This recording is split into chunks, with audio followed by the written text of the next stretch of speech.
everyone! Bibigyan ko kayo ngayon ng tips Tips? para po hindi masirang bawang natin.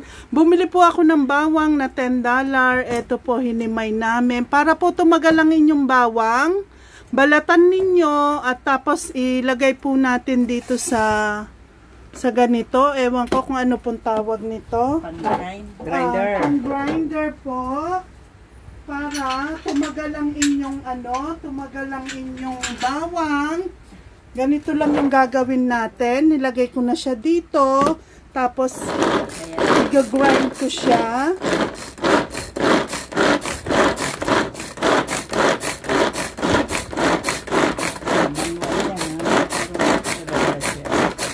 Para po tumagal ang inyong bawang, tignan nyo rin kung talagang grind siya.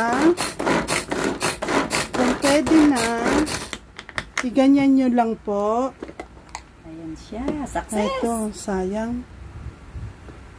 Pag naganyan na, kasi sayang ang dami ho, lalo na ho dito sa Hong Kong, napakamura ng bawang. Mamayang alas 3 ho, $10 apat na. Ayan. Ngayon, nag-okay na po. Ngayon, kung meron kayong empty bottle, ito yung empty bottle, ito yung nag-grind ko kanina. Ilalagay nyo siya dito.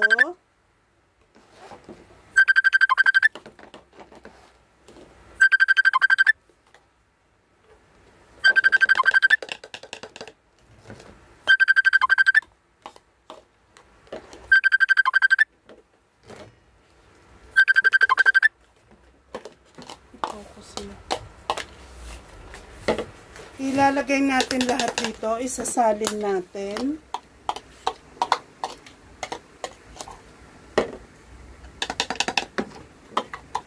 Para po hindi sayang yung bawang natin. Tips lang po to.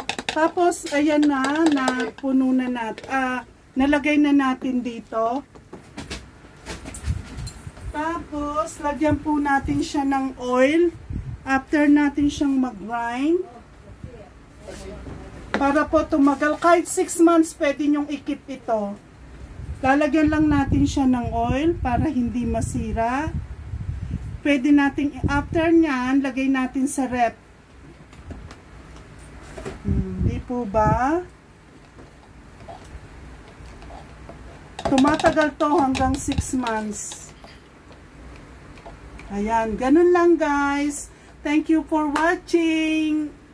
Please like and share. Subscribe nyo po. Lani Yip sa aking YouTube. Thank you guys.